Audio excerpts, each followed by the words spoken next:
देखते हैं कि हरिमोहन सक्सेना राजस्थान भूगोल कितनी कारगर साबित है 2024 के मेंस में, 2023 के मेंस में। हम देखते हैं कि कौन से PYQ आए हैं, क्या ये किताब पढ़नी चाहिए या नहीं पढ़नी चाहिए। शॉकिंग बात यह है कि कौन सी बुक से ये क्वेश्चन आ रहे हैं, और आ रहे हैं तो क्या हम पूरा कर पा रहे हैं। और इस बार RS मेंस 2024 में 24 अंक का पूछा है, हमने उसमें से कितना अंक किया है और किस प्रकार के क्वेश्चन आए, ये अंत तक देखते रहना। और लास्ट में हम बात करेंगे कि कितने अंक इसमें से सीधे सीधे पूछे हैं और कितने पुट अप हो रहे हैं, हमें पढ़नी चाहिए कि नहीं पढ़नी चाहिए। इसका एनालिसिस, पहला क्वेश्चन क्या था कि चित्तौड़ और 2024 की बात करें RS की, चित्तौड़ और कोटा के बीच स्थित 4 जलप्रपातों के नाम का पूछा है। तो इसमें मुझे नहीं मिला, मुझे केवल और केवल एक ही मिला, वो चूलिया जलप्रपात है।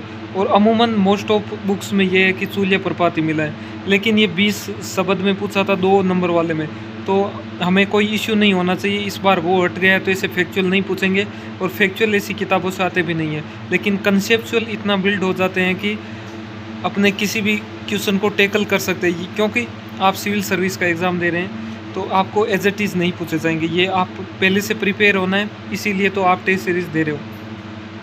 अब प्रश्न दूसरा है कि मानचित्र के बारे में पूछ रहे हैं। सोरसन, आखरगांव, गोगेला और जोड़बीड़, ये क्या है? राजस्थान के कंजर्वेशन रिजर्व है। एक मैप दिया था और इसमें ये 4 चित्र दिए थे। अब ये पेज नंबर अपने 72 में इनका दिया हुआ है।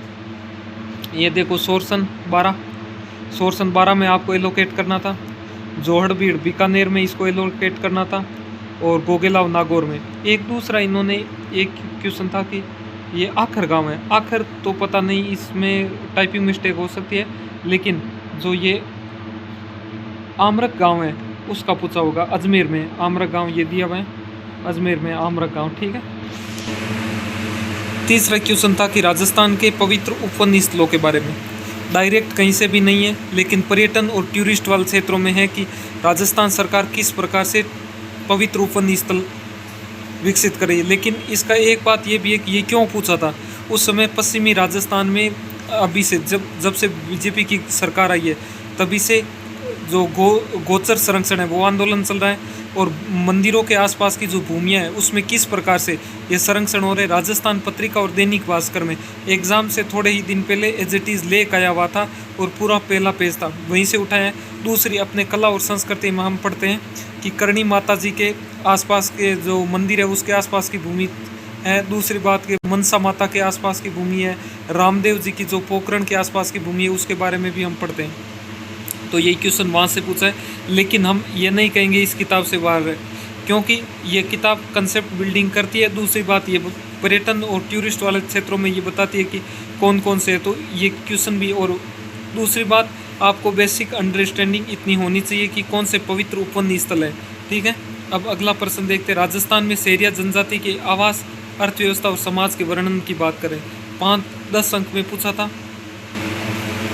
ये देखो, इसके बारे में पूरा दिया हुआ है। शहरिया जनजाति के बारे में ये इतना दे दिया, फिर इनकी अर्थव्यवस्था के बारे में दे दिया, और फिर सामाजिक संगठन इनका किस प्रकार से ये दे दिया, और फिर यहाँ इधर देखो ये शहरिया क्या क्या करते हैं ये दे दिया। तो इतने नेट पेज में सरकार क्या क्या काम कर रही है वो भी दे दिया, और कौन कौन सी योजनाएं हैं वो अपने को कहाँ से पढ़नी पड़ेगी। ऐसी योजनाओं को बात करें तो हमें इको सर्वे से पढ़ना पड़ेगा, ठीक है। ये क्वेश्चन आ गए।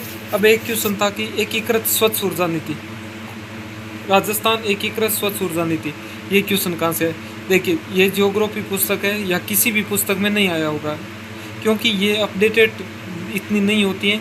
ये योजनाएं हर बार इको सर्वे से पूछी जाती है, और इको सर्वे में सीधी सीधी राजस्थान एकीकृत स्वच्छ ऊर्जा नीति ये दी हुई है। अब दूसरी बात है, अपने क्वेश्चन के बारे में डिस्कस लिया कि अमूमन क्वेश्चन यहीं से आ रहे हैं। दूसरी बात, बेसिक अंडरस्टैंडिंग बहुत अपने ये समझ सकते हैं कि अपने को एक जो कंसेप्चुअल बिल्डिंग है वो करना पड़ेगा, और ये कंसेप्चुअल इसी पुस्तक का आएगा। क्रैक्स ये निकलता है कि हमें ये पुस्तक पढ़नी है, इसके साथ साथ इको सर्वे पढ़ना है, जो कोई भी पुस्तक नहीं देगी, और वो तो आपको खुद करना पड़ेगा, और वही सिलेक्शन का आधार भी है। क्योंकि राजस्थान की अर्थव्यवस्था और राजस्थान के भूगोल, इसमें कुल मिलाकर के बात इको सर्वे का लगभग 70 से 80 नंबर का मटेरियल हो जाता है, दूसरे सब्जेक्टों को भी इंक्लूड करें तो हमें ये करना है। और ये एक किताब सफिशिएंट है, ऑथेंटिक पुस्तक है। इसके पढ़ने के 2-3 बेनिफिट है। पहला बेनिफिट ये है कि आपके कंसेप्ट होंगे क्लियर। दूसरी, आप जितने फैक्चुअल डेटा याद करने होते हैं वो नहीं करने पड़ेंगे, जितनी आवश्यकता है एक आपकी लैंग्वेज पर पकड़ बन जाएगी। और ये बहुत ज़रूरी होता है। और ये पकड़ कैसे बनती है, जिस प्रकार से आप लिखते हैं तो वो जो पुस्तक होती है कंसेप्ट वाली, इन्हीं से बनती है। ठीक है, इसकी प्रामाणिकता पर हमें कोई संदेह करने की ज़रूरत नहीं है और निश्चित रूप से हम इसका अध्ययन कर सकते हैं।